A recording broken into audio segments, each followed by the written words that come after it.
வணக்கம். கர்மயோகம். கர்மயோகம்னா அதிர்ஷ்டகரமாக ஒரு மனுஷன் உயர்வு மேலே உயர்வு அடைஞ்சிக்கிட்டே போயிட்டுருக்கான். என்னன்னே தெரில. நம்ம கூட இந்த அருணாச்சலம்னு ஒரு படத்தில் ரஜினிகாந்த் ரேஸில் போவார், ஜெயிப்பார், படம் எடுப்பார், ஜெயிப்பார், எதை தொட்டாலும் விளங்குது அவனுக்கு. என்ன பண்ணாலும் தப்பாக பண்ணால் கூட நல்லது நடக்கிறது. அதுக்கு பேர் தான் கர்ம யோகம். இந்த யோகத்தை நிறைய பேர் உணர்ந்திருப்பீங்க.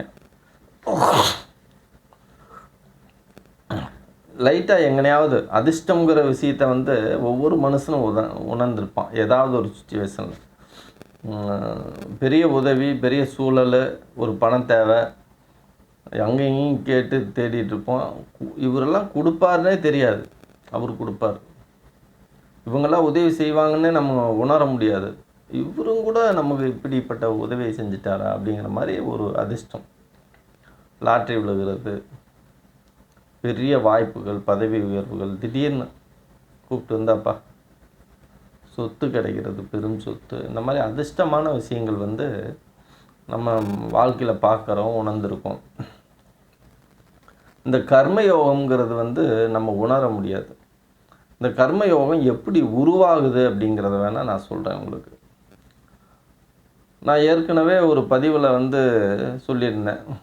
பிச்சைக்காரவங்களுக்கு நீங்கள் பிச்சை போட்டிங்கன்னா உங்களுக்கு கர்மந்தான் சேரும், ரொம்ப கஷ்டம் வரும்.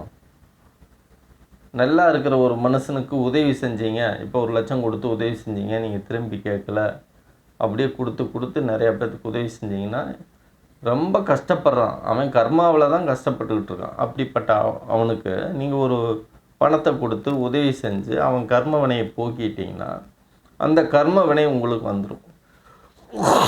இறைவன் என்ன பண்ணுறாருன்னா, இந்த மாதிரி உதவி செஞ்சேன்னா உனக்கு கர்ம வினையாக சேரும்.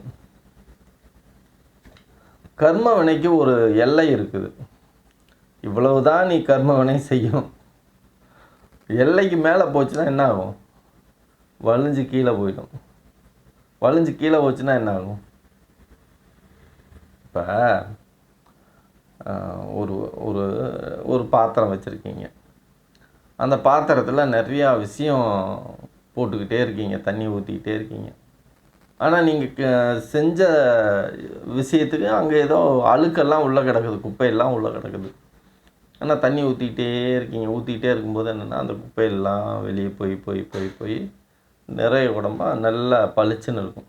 அந்த இது நீங்கள் ஆற்றங்கரை ஓரத்துலேயும் கூட ஃபஸ்ட்டு தண்ணி போகும்போது பார்த்தீங்கன்னா புழுதியெல்லாம் அடிச்சுக்கிட்டு பரலையமாக ஓடும். குப்பையோட ஆறு ஓடுறத பார்த்துருப்பீங்க. கொஞ்சம் தொடர்ந்து அப்படியே ஓடி என்னென்னா நீரோட அழகாக தெளிவாக பளிச்சுன்னு போகும். அடியில் இருக்கிற மணல்லாம் தெரியும், பாறையெல்லாம் தெரியும் தண்ணி மேலே போகும்போது. அப்போ எப்படி அது அழுக்கு தண்ணி தானே வந்தது, போய் என்ன ஆயிடுச்சுன்னா நல்லா தூய நிலைக்கு போயிடுது. அதுபோல் நீங்கள் கர்ம வினையை நீங்கள் இன்னொருத்தருக்கு உதவி செஞ்சு தானம் தர்மம்லாம், தானம்னா உணவு தானம்லாம், அன்னதானம் இல்லை, உதவிகள் செஞ்சு செய்யும்போது கர்ம வினையோடு இருக்கிறவனுக்கு செஞ்ச, இப்போ ஒருத்தன் கை கால் ஏதோ நொண்டியாக இருக்கான், ஒருத்தன் கண்ணு தெரியாதவனாக இருக்கான், அவனுக்கு ஏதோ கண்ணு தெரியறதுக்கு பெரிய சிரமப்பட்டு ஒரு விஷயம் செஞ்சு செய்கிறதுனால உங்களுக்கு துன்பம் வரும். அதனால் கண்டிப்பாக வரும்.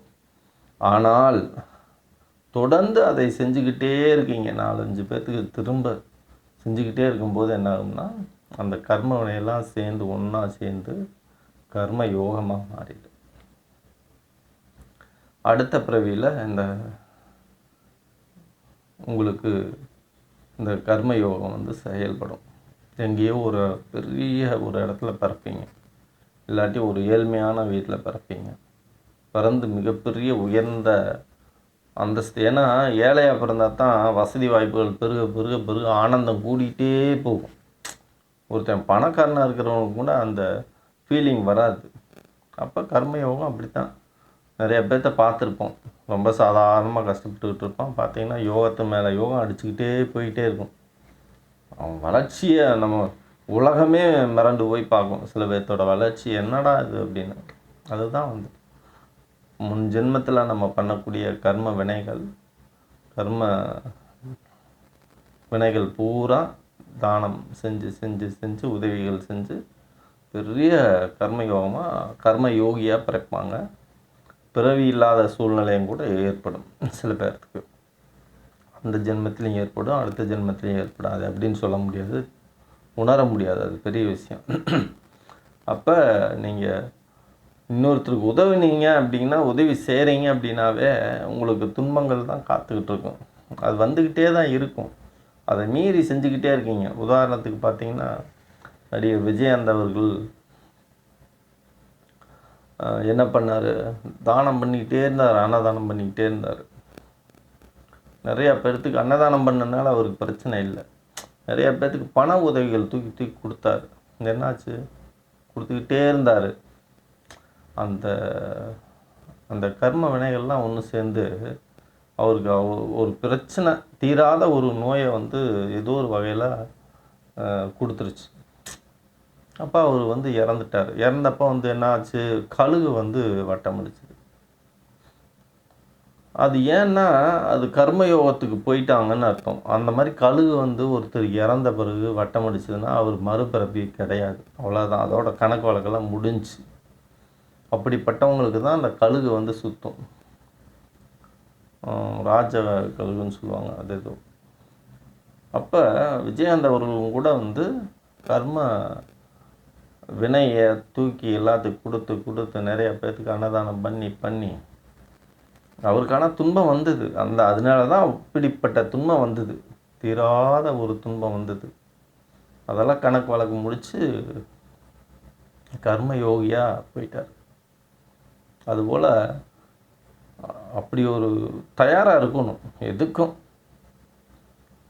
அப்படியெல்லாம் உதவி செஞ்சிங்கன்னா நீங்களும் கர்ம யோகி லெவலில் நீங்களும் ஆகலாம். நன்றி.